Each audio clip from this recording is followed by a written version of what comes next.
Viva Voz, com Vera Magalhães.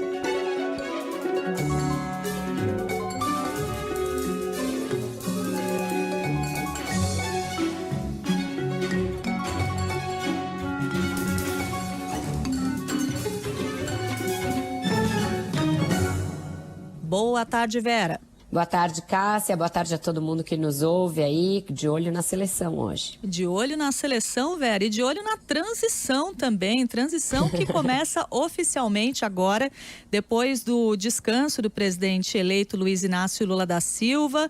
Quais devem ser as primeiras definições, as primeiras reuniões dele, Vera? Cássia, o Lula chega a Brasília para essa semana na transição, depois de uma semana de descanso na Bahia, em que ele vai ter de equacionar principalmente o orçamento. Esse é o grande nó que ele tem para desatar. Então, ele vai ter uma série de reuniões para que se defina como vai ser a maneira pela qual o governo eleito vai tentar mudar o orçamento e encontrar brechas para cumprir as suas principais promessas de campanha, principalmente o pagamento do Bolsa Família de R$600 e o salário mínimo com reajuste acima da inflação. Então, para isso, ele vai precisar se encontrar com os presidentes da Câmara e do Senado. Ele deve se encontrar com o presidente Arthur Lira já nesta terça-feira e depois com Rodrigo Pacheco também por aí, né, no início da semana, para ficar definido se vai haver a PEC da transição ou se vão buscar uma outra maneira de abrir esses espaços. Ele também deve ter conversas com ministros do Supremo, porque o Supremo está para marcar ainda neste mês de novembro a votação da constitucionalidade do orçamento secreto, que também é importante para essa finalidade do governo voltar a ter uma maior ingerência sobre o orçamento. E Vera, me fala uma coisa, tem uma previsão de que o presidente Lula participe, né, da COP27 e isso acabou gerando aí uma reação do presidente Jair Bolsonaro, não ficou nada satisfeito com essa intenção do presidente eleito Lula de ir até o Egito?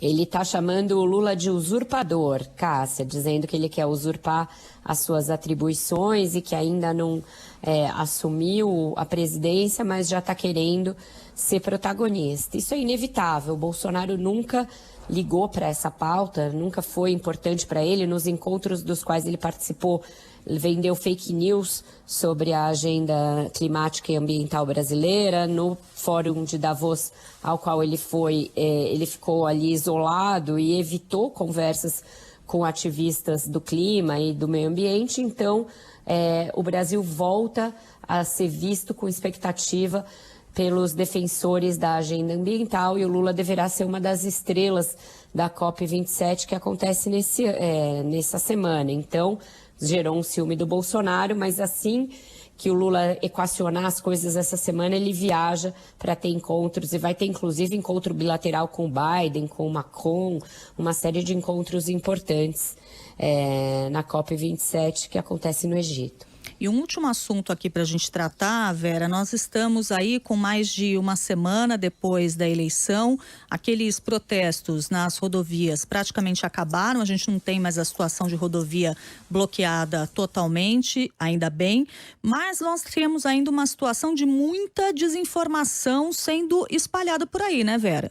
E o fim de semana foi marcado ainda por isso. Na sexta-feira tentaram aí, o que seria uma espécie de última cartada para tentar dizer que as eleições foram fraudadas, que foi a live de um argentino dizendo que houve fraude nas urnas e espalhando mais fake news. O TSE agiu rápido, suspendeu a conta dele no Twitter, a de outros que venderam essa tese, inclusive o deputado eleito de Minas, Nicolas Ferreira. Outros bolsonaristas tentaram fazer esse assunto crescer, mas ficou restrito à bolha. E uma convocação para uma suposta greve geral que aconteceria hoje também flopou, Cássia. Não tem greve nenhuma, está tudo transcorrendo normalmente. Acho que de agora em diante a tendência é que esses assuntos fiquem cada vez mais restritos aos mais fanáticos e o novo governo, o governo eleito, toque a vida e a gente se concentre mais no futuro do que nessa tentativa ainda de vender fake news de fraude na eleição. Tomara, Vera, muito obrigada pela conversa de hoje. Amanhã a gente volta a falar e logo mais a Vera volta no ponto final com mais um Viva Voz. Até, Vera. Até mais e uma boa sorte para nós com a convocação.